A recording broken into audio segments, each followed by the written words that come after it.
It's so interesting. I'm curious how you watch the game now from a guy who was one of the hardest hitters in the game ever. But you guys wrapped up back then. I mean, you knock guys out and you wrap guys up. Now, different. The target was different back then. You could use the whole body to lay a guy out back then for the most part. But turnovers are such a huge part of the game now. The way they strip sack, the way they reach for the ball, the way guys try to dislodge the ball when they hit guys. Form tackling is no longer a part of football. I mean, guys are trying to dislodge the ball. What do you think when you see that? Because it's changed a lot. Turnovers have always been a big part of football, but I don't think they taught taking the ball away like they do now.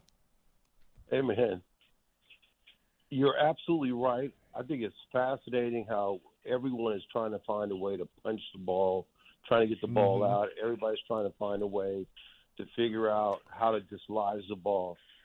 But, you know, there are moments when I was sitting there. There was a moment when I'm watching the game, and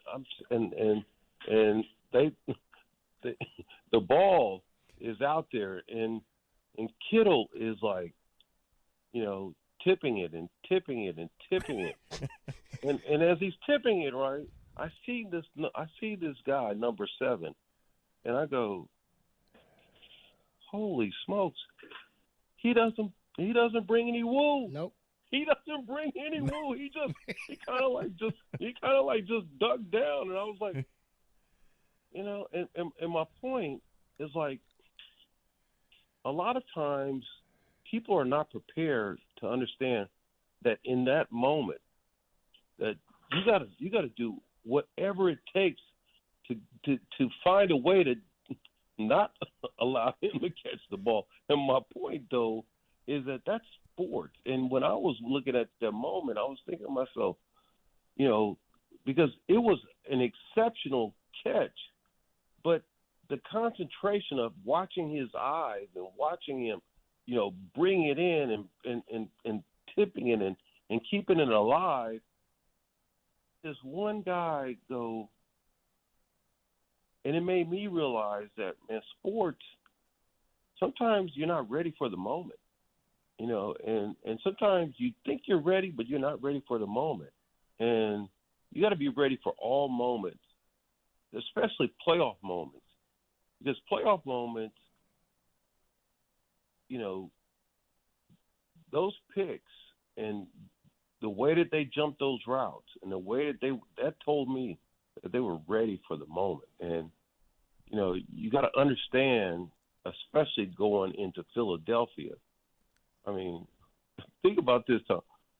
You know, you go there and you go there and people tell you about the place.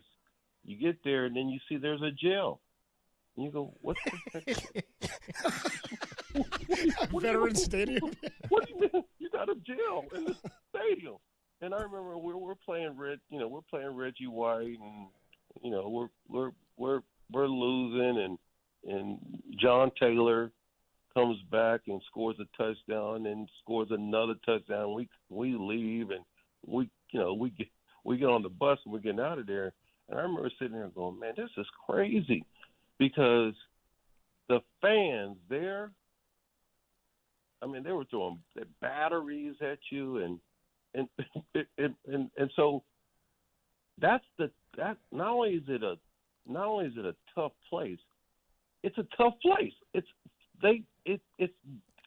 meant to be a place where it's tough because you got a jail. So to me, what I think is that they got to, you know, go in there, playing against, you know, that team, playing against the environment. You gotta know that you gotta love that. You gotta love that, man. And it's gonna be so sweet when they pick up that trophy, bro. And they pick up that trophy in the middle of that stadium at the end, where all those fans are sitting there, batteries flying, going around. But when they pick up that trophy, they're gonna be going, see, this is how you do it. This is how you do it. It could be information